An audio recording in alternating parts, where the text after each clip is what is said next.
नमस्कार दोस्तों, ओम दिव्य ज्ञान में आपका स्वागत है। आशा करते हैं कि आप सभी कुशल मंगल होंगे। दोस्तों, ये पृथ्वी परमपिता ब्रह्मा, विष्णु और महेश ने बनाई है। इस दुनिया में उन्होंने सभी प्राणियों को, चाहे वो मानव हो चाहे जीव जंतु हो, समान हक दिया है। पर कभी कभी हम बलवान लोग यह भूल जाते हैं कि नन्हे जीवों को भी भगवान उतना ही प्यार करते हैं। यदि घमंड में आकर कोई बलवान किसी छोटे जीव या किसी असहाय जीव पर प्रहार करता है तो उसे उसके कर्मों की पूरी सजा ईश्वर देते हैं। आज का यह प्रसंग एक बहुत ही ज्ञानवर्धक प्रसंग है जो आपको कुछ ऐसा ही सिखा जाएगा। किसी को छोटा समझना किसी की सबसे बड़ी भूल हो सकती है। पर यदि दोस्तों, कहानी को शुरू करने से पहले आप हमारे चैनल पर नए हैं तो कृपया हमारे चैनल को सब्सक्राइब जरूर कर लें। एक समय की बात है, एक हरे भरे जंगल में एक नन्ही सी चिड़िया रहती थी। नन्ही सी चिड़ा तिनका बटोर कर अपना एक घोंसला बनाते हैं। कुछ समय के बाद नन्ही सी चिड़िया कुछ अंडे देती है। उसके 3-4 अंडे घोंसलों में बहुत ही सुरक्षित रखे होते हैं, जिसका पूरा ध्यान चिड़ा रख रहा होता है। दोनों छोटे छोटे तिनकों से अपना घर सजाकर अपने आने वाले बच्चों की खुशियों का इंतजार कर रहे होते हैं। कुछ समय बीतने के बाद जब चिड़िया अपने घोंसले में वापस आती है तो देखती है उसके सभी अंडे एक सर्प ने खा लिए हैं। नन्ही सी चिड़िया सर्प को देखकर बहुत क्रोधित होती है। उसने आखिर किसी का क्या बिगाड़ा था जो उसके नन्हे नन्हे अंडों को उस सर्प ने खा लिया। उस चिड़िया ने उस सर्प से पूछा, आखिर तुम्हें मेरे अंडों को खाकर क्या मिला? घमंडी सर्प नन्ही सी चिड़िया की बातों को यूं ही छोड़कर आगे बढ़ने लगा।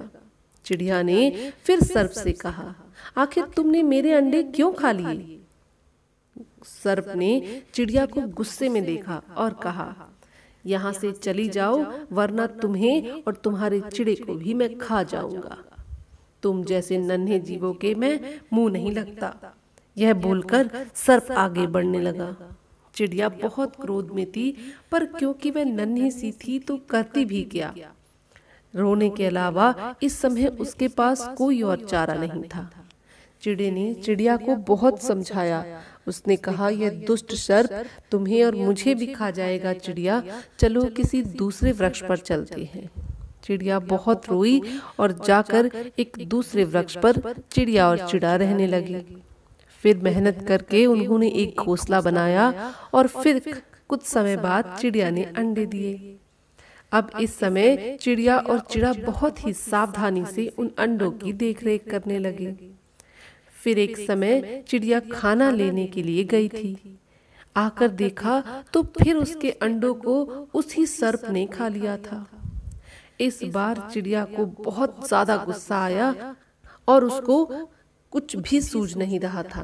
चिड़िया ने उस सर्प से फिर कहा, इस बार फिर तुमने मेरे सारे अंडों को खा लिया। मैंने तुम्हारा क्या बिगाड़ा है सर्प? सर्प ने फिर चिड़िया की तरफ देखकर कहा, चली जाओ चिड़िया यहाँ से, नहीं तो इस बार भी मैं तुम्हें खा जाऊंगा। इस बार चिड़िया बहुत रोई। चिड़े ने उसे समझाने की बहुत कोशिश करी पर चिड़िया नहीं मानी। उसने ठान लिया कि इस दुष्ट सर्प से वह बदला लेकर रहेगी। पर आखिर कैसे? चिड़िया सोचते सोचते बहुत ही दुखी रहने लगी। चिड़ा अपनी चिड़िया को इस तरह दुखी देख खुद भी दुखी रहने लगा। अब वह सोचता कि किस तरह अपनी चिड़िया को ठीक करूं। चिड़ा उड़ते उड़ते एक साधु के पास पहुंचा। उसने साधु को अपनी सारी कहानी कह सुनाई। साधु ने चिड़े से कहा, इस संसार में यदि कुछ पाना है तो बहुत कठोर परिश्रम करना होगा। यदि चिड़िया चाहती है कि वह उस सर्प से बदला ले तो उसका एक ही तरीका है, उसे भोलेनाथ को प्रसन्न करना होगा। सिर्फ भोलेनाथ ही उसकी मदद कर सकते हैं, क्योंकि वह इतना बड़ा और निर्दयी सर्प है कि वह किसी की बात नहीं सुनेगा। जब चिड़िया ने साधु और चिड़े की यह बात सुनी तो वह सोचने लगी। उसने साधु महात्मा से कहा, साधु महात्मा, आप मुझे रास्ता बताइए, मैं किस तरह उस सर्प से बदला ले सकती हूँ। उसने 2-2 बार मेरे सारे अंडे खा लिए हैं। साधु महात्मा ने कहा, हिमालय की चोटियों पर भगवान भोलेनाथ का वास होता है। यदि वहां तुम जाकर उनसे प्रार्थना करो तो वह तुम्हारी सहायता जरूर करेंगे। नन्ही सी चिड़िया ने ठान लिया था और वह उड़ चली। चिड़िया को समझाया, इतनी दूर वह कैसे जाएगी, हो सकता है रास्ते में वह अपने प्राण गंवा दे, पर चिड़िया नहीं मानी। उसने कहा, मेरे बच्चों को इस तरह से खाने वाले सर्प को मैं यूं नहीं छोड़ सकती।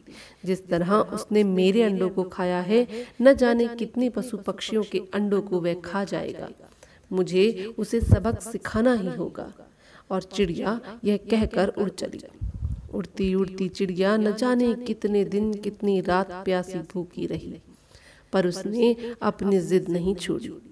उड़ती उड़ती चिड़िया आखिर भगवान भोलेनाथ के पास पहुंच ही गई। जैसे ही भगवान भोलेनाथ के यहाँ पहुंची, चिड़िया बेहोश होकर गिर पड़ी। माता पार्वती ने जब नन्ही चिड़िया को यूं बेहोश देखा तो उन्होंने नन्ही चिड़िया से पूछा, हे चिड़िया, इतनी छोटी सी हो तुम, कितनी दूर से उड़कर आई हो, आखिर क्या परेशानी है तुम्हारी? नन्ही चिड़िया ने माता पार्वती से कहा, हे माता, आप तो जगत की जननी हैं, आप तो खुद एक माता हैं, आप मेरा दुख अच्छी तरह समझ सकती हैं। उस दुष्ट सर्प ने मेरे छोटे छोटे नन्हे नन्हे अंडों को 2-2 बार खा लिया है। मैं इतनी छोटी सी हूँ, उससे कैसे बदला लूं? पर आपको मेरी मदद करनी ही होगी। भोलेनाथ को समाधि से उठाइए और उन्हें मेरी परेशानियों के बारे में बताइए। हे माता, आप मेरी मदद कीजिए। नन्ही सी चिड़िया की इतनी ममता, उसका इतना क्रोध देखकर माता ने तय किया कि वह भगवान भोलेनाथ से बात करेंगी। माता पार्वती ने भगवान भोलेनाथ को उनकी समाधि से उठाया और कहा, हे भगवान भोलेनाथ, आप तपस्या में लीन हैं, अपनी समाधि पर बैठे हुए हैं, पर हे भोलेनाथ, इस नन्ही चिड़िया की बातें सुनिए। भगवान भोलेनाथ ने आंखें खोली और नन्ही चिड़िया की सारी बातें सुनी। भगवान भोलेनाथ नन्ही चिड़िया की बातें सुनकर क्रोधित हो गए। उन्होंने कहा, हे नन्ही चिड़िया, तुम फिक्र न करो, उस दुष्ट सर्प को उसके कर्मों की सजा जरूर मिलेगी। आज मैं तुम्हें एक शक्ति देता हूँ, तुम जिस भी सर्प को चोंच मारोगी वह सर्प उसी समय मर जाएगा। नन्ही चिड़िया बोली, भगवान, किसी निर्दोष को मारने का मेरा कोई मकसद नहीं है, मैं सिर्फ उसी सर्प से बदला लेना चाहती हूँ, उसे सबक सिखाना चाहती हूँ ताकि वह आगे कभी किसी और नन्ही चिड़िया के अंडे न खा ले। भगवान भोलेनाथ ने कहा, ठीक है, जिस समय तुम उसे चोंच मारोगी उसका पूरा शरीर दर्द से कांप उठेगा। इतना दर्द होगा उसे, जब तक वह अपने कर्मों की पूरी सजा नहीं भुगत लेता, वह दर्द उसका बरकरार रहेगा और उसे यह समझ में आ जाएगा कि उसने दूसरों को कितना दर्द दिया है। यह बोलकर भगवान भोलेनाथ ने नन्ही चिड़िया को शक्तियां दे दी। चिड़िया फिर उड़ते उड़ते अपने उसी जंगल में वापस आई। इस बार उसने सर्प को आगाह किया कि यदि फिर उसने किसी और जानवर को परेशान किया तो उसके लिए अच्छा नहीं होगा, पर सर्प कहाँ मानने वाला था। फिर जाकर उसने किसी और चिड़िया के अंडों को खा लिया। इस बार चिड़िया ने जब यह देखा तो उसने तुरंत जाकर सांप को चोंच मार दी। नन्ही चिड़िया की चोंच मारते ही सांप दर्द से कांप उठा। सांप को इतना दर्द हुआ कि तीनों लोग याद आ गए। उसने नन्ही चिड़िया के इस रूप को देखकर दंडवत प्रणाम किया और बहुत माफी मांगी। उसे समझ आ गया था किसी को छोटा समझना बहुत बड़ी भूल होती है। यदि छोटा इंसान अपने मन में कुछ ठान ले तो वह इस प्रकार का बदला ले सकता है कि अगला इंसान सोच भी नहीं सकता। सर्प ने नन्ही चिड़िया से बहुत विनय किया, उससे माफी मांगी, तब चिड़िया कहीं जाकर उसे माफ कर देती है। जब चिड़िया ने उसे माफ करा तो यह जरूर समझा दिया कि मैं चाहती तो तुम्हारे प्राण भी ले सकती थी। तुमने मेरे 2-2 बार मेरे छोटे छोटे अंडों को खा लिया, मेरे बच्चों को मार दिया।